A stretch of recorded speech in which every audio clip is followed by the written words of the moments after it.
আসসালামু আলাইকুম। আজকে আমরা শিখব V3 অর্থাৎ ভার্বের পাস্ট পার্টিসিপল কোথায় বসে এবং এর মাধ্যমেই এক টেকনিকে রাইট ফর্ম অফ ভার্বের গুরুত্বপূর্ণ 4টি রুলস কভার করে ফেলবো। তো আর কথা না বাড়িয়ে চলুন শুরু করি।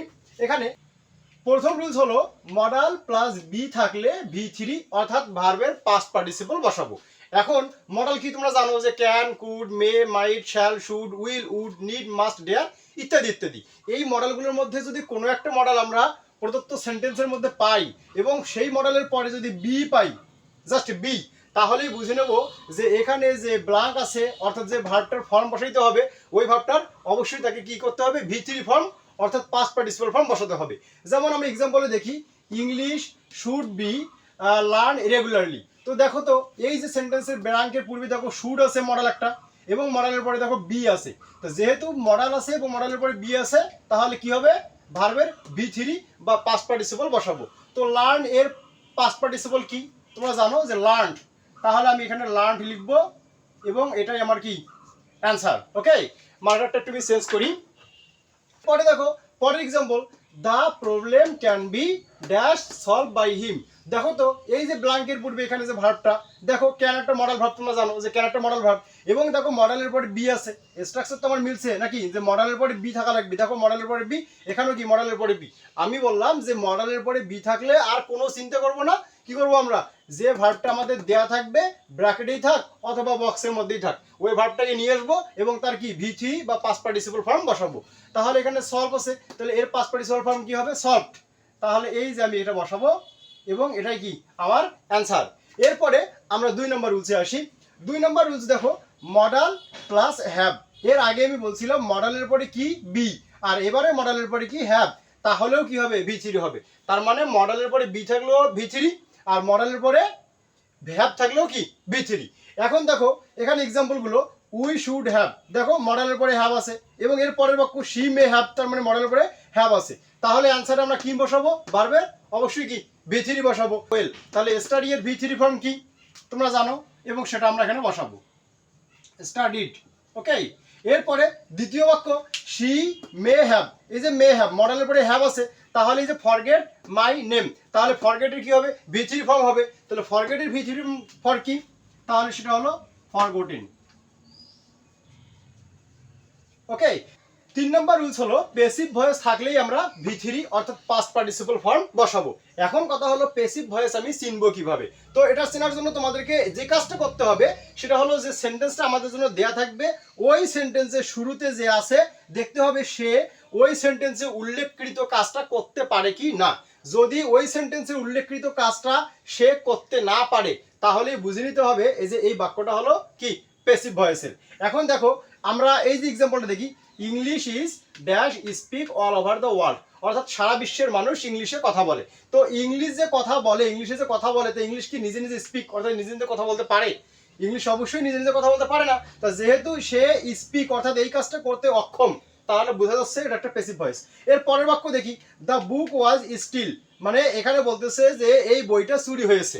তা যে বইটা চুরি হয়েছে সে বইটা কি নিজে নিজে চুরি হয়েছে? তার মানে অবশ্যই সে নিজে নিজে চুরি হয় নাই, বই তো নিজে নিজে চুরি হতে পারে না। তো যে তার মানে এখানে উল্লেখকৃত কাজটা হলো চুরি করা এবং এই চুরি করা কাজটা দ্য বুক নিজে করতে পারে না। তো যেহেতু এ নিজে এই কাজটা করতে পারে না তার মানে এই সেন্টেন্সটা হলো কি প্যাসিভ ভয়েসে আছে। তো যেহেতু প্যাসিভ ভয়েসে আছে আমরা বুঝলাম, তাহলে এখন কি করব, শূন্যস্থানে ভার্বের V3 ফর্ম বসাবো। অর্থাৎ এই যে ইংলিশ ইজ, এখানে স্পিক আছে, তাহলে স্পিকের কি ফর্ম বসাবো, V3। তো স্পিকের V3 কি, স্পোকেন। এই যে আমি স্পোকেন বসাইলাম, আমার কাজ শেষ। এর পরের example, the book was still ছিল, তাহলে স্টিলের কি V3 ফর্ম কি তোমরা জানো, স্টোলেন, স্টোলেন।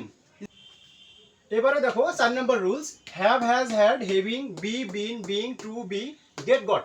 তার মানে এই ওয়ার্ডগুলোর মধ্যে কোনো একটা ওয়ার্ড পেলে আমরা সরাসরি এখানেও কি করব, ভার্বের V3 অর্থাৎ পাস্ট পার্টিসিপল ফর্ম বসাবো। এক্সাম্পল দেখো এখানে এই যে বিং একটা গ্যাপ, তারপরে হি লেফট দ্য প্লেস। এখানে দেখো বিং আছে, তাহলে আমরা মূল ভার্বের কি করব, V3 ফর্ম বসাবো। যেহেতু বিং আছে আমি বলছিলাম বিং থাকলে হবে, এই যে বিং, বিং থাকলে V3 হবে। তাহলে ডিসপ্লিজ, তাহলে এটার আমি V3 ফর্ম বসাবো, তাহলে সেটার V3 ফর্ম কি, ডিসপ্লিজড। তাহলে এই জাস্ট খালি ইডি যোগ করলে আসছে। ওকে, এবারে দেখো নেক্সট এক্সাম্পলটা, he ran away having take the money. এই বাক্যেও খেয়াল করে দেখো ব্লাঙ্ক আছে এবং দেখো মূল কথা হলো যে আমাদের হেভিং এর কথা যেটা বলা হচ্ছিল, এই যে হেভিং আছে, দেখো এই যে হেভিং। তো যেহেতু হেভিং আছে তাহলে এখানে আমি কি করব, এই যে যে মূল ভাবটা দেওয়া আছে তার কি আমি বসাবো, ভিত্তির ফর্ম বসাবো। তো টেকের ভিত্তির ফর্ম কি, টেকেন নাকি? তাহলে আমি এই যে এখানে টেকেন বসাইলাম, আমার কিন্তু উত্তর শেষ। এবারে একটা মজার ব্যাপার বলি, সেটা হলো যে এই যে আমি রুলসটা লিখে দিচ্ছি, এই রুলসের মধ্যে দুজন কিন্তু ভেজাইলা আছে। সেটা কি, একটা হলো এই যে গেট আর একটা হলো এই হ্যাভ। এই দুজন কিন্তু অনেক ভেজাল করবে। সেটা কিরকম ভেজাল, মানে এদেরকে একটু আলাদাভাবে মাথার মধ্যে সেট আপ করতে হবে যে এই দুজন এদের মধ্যে কি একটু ভেজাল টাইপের। কি ভেজাল, এই গেট এবং হ্যাভ এদের পরে যদি ব্যক্তিবাচক অবজেক্ট থাকে তাহলে একরকম নিয়ম হয়, আবার বস্তুবাচক থাকলে আর একরকম নিয়ম হয়। সেটা আমি একটু শর্টকাটে ভাবে এখানে নোট করে দিছি। তোমরা এইটুকু খালি মনে রাখবা যে যদি আমরা এই হ্যাভ এবং গেটের পরে বস্তুবাচক অবজেক্ট পাই তাহলেই কেবল এই নিয়মটা ঠিক আছে, অর্থাৎ ভার্বের ভিথিয়ে বসবে। আবার বলি ব্যাপারটা, যে যদি আমরা কোনো সেন্টেন্সের মধ্যে হ্যাভ এবং গেট পাই আর তারপরে যদি কি দেখি, আমি বস্তুবাচক অবজেক্ট দেখি, তাহলে এই নিয়মটা অর্থাৎ এই নিয়ম অনুযায়ী ভিথিয়ে বসবে। কি হলে, জাস্ট এদের পরে বস্তুবাচক অবজেক্ট হলে। একটা এক্সাম্পল আমি দেখি, এখানে দেখো এই যে আই হ্যাভ দ্য রুফ, গ্যাপের পরে রিপেয়ার ইজিলি। তো দেখো তো এখানে আই হ্যাভ, এই যে হ্যাভ আছে না, এই যে হ্যাভ গেটের মধ্যে হ্যাভ আছে এবং দেখো এখানে তার পরের ওয়ার্ডটা কি, দ্য রুফ, মানে ছাদ। তো ছাদ কি কোনো ব্যক্তির নাম, ব্যক্তিবাচক জিনিস? অবশ্যই না, এটা একটা বস্তুবাচক। তো তোমরা খালি জাস্ট দেখবা যে এক্সাম্পলে হ্যাভ গেটের পরের যে ওয়ার্ডটা, এই ওয়ার্ডটা ব্যক্তিবাচক নাকি বস্তুবাচক। যদি বস্তুবাচক হয়, যেমন এখানে দা রুফ ছিল হ্যাভের পরে, তার মানে এটা বস্তুবাচক। আর বস্তুবাচক হলেই এই নিয়ম অনুযায়ী আমরা কি ভি3 বসাবো। তাহলে যেহেতু এখানে আই হ্যাভ দ্য রুফটা ছিল হ্যাভের পরে বস্তুবাচক, এজন্য আমরা রিপেয়ারের ভি3 বসাবো, সেটা কি রিপেয়ার্ড। ওকে, তাহলে কিন্তু আমার এর কাহিনী শেষ, রিপেয়ার্ড। ওকে, এবার আমার কিন্তু উত্তর শেষ। এটা এখানে আরেকটা ব্যাপার বলি, সেটা হলো যে হ্যাভ গেটের পরে আমি বলছিলাম যে বস্তুবাচক না হয়ে ব্যক্তিবাচক হলে আবার একটু অন্যরকম হবে। সেটা দেখো এখানে লিখছি আমি যে হ্যাভের পরে যদি ব্যক্তিবাচক অবজেক্ট পাও, কি পাও, হ্যাভের পরে যদি কি পাও, ব্যক্তিবাচক অবজেক্ট পাও, তাহলে ভার্ব ওয়ান হবে, অর্থাৎ প্রেজেন্ট বা বেস ফর্ম হবে। এখানে আর ভি3 হচ্ছে না, এখানে হচ্ছে কি ভার্ব ওয়ান, যদি আমরা কি পাই, হ্যাভের পরে ব্যক্তিবাচক অবজেক্ট পাই। এক্সাম্পল দেখো, আই হ্যাভ জামাল, এখানে রিপেয়ার দ্য রুফ।